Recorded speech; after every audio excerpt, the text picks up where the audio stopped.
I'm Mark Kopetsky, and I work with the University of Wisconsin Extension as a county agent in agriculture and natural resources. I work with farmers and gardeners. My family and I have a very small certified organic dairy farm. Well, I was there in early November of 2011, and I worked up in Tomley. I visited with a number of the farmers and asked them a lot of questions and took a lot of pictures and visited the market in Tomley to get an idea about what some of the produce looked like. I found the people from Ghana to be just really, really very nice people. Very friendly, very welcoming, and that's probably my favorite memory.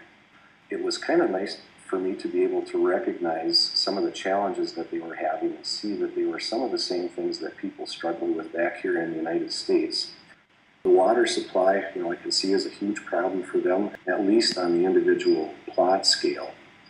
One of the suggestions that I have for the farmers in Ghana, you would get some benefits by trying to make better use of returning some of the organic matter back to the soils.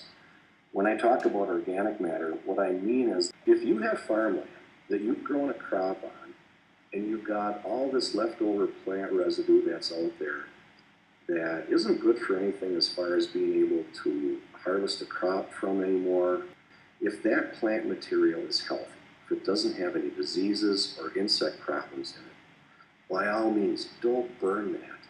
That organic matter has tremendous benefits for the soil. One way that you can use that is to just lay those plant remains over the surface of the soil, in between the plants that you're actually trying to grow, and that will serve a couple of functions. For one thing, it will shelter the soil from the direct sunlight and help keep the rooting zone of the plants a bit cooler.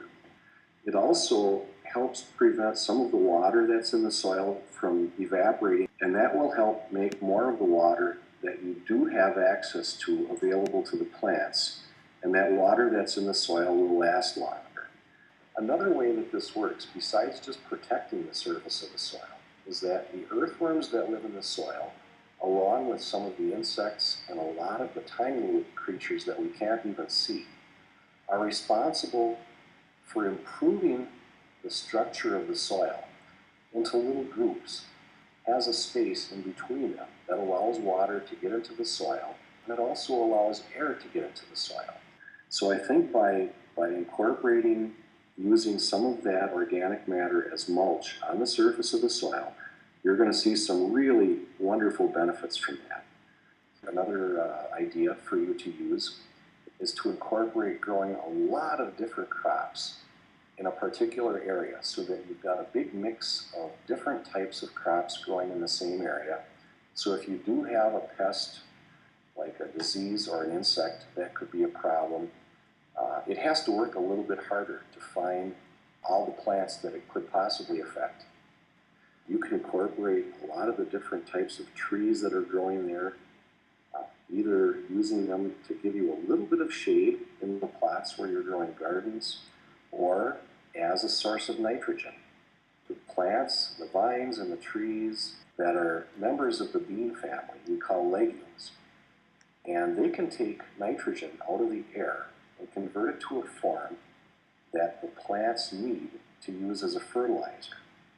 I know that a lot of people either burn wood or burn charcoal for cooking, and that ash that's left over from those fires can be a tremendous resource to use to help control some insect or disease problems that you might have on some of the crops. But it also makes a wonderful fertilizer. You can sprinkle that directly onto the soil and work that into your gardens or your fields.